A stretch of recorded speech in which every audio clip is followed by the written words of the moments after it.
Then, hindi pa. Ayun. So, bukas naman pala. Pakibukas lang. So, yan siya. Ang price na access ay, dalawang klase ito, di ba? Standard, saka yung, itong Ride Connect.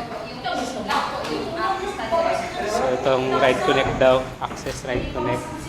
So, may mga kasama sa freebies. Helmet. So, mga accessories niya. So, yun siya. So, itong ating Access Ride Connect. So, yan. Malaki ang kanyang compartment. So, yan compartment niya.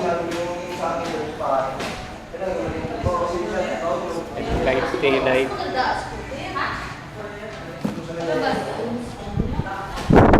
May headlight.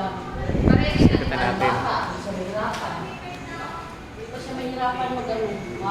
Yan ang Suzuki Access. May connect ito ang standard. So, may connect vision.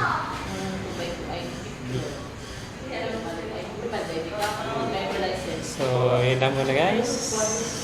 So, Suzuki Tinigiban 3S.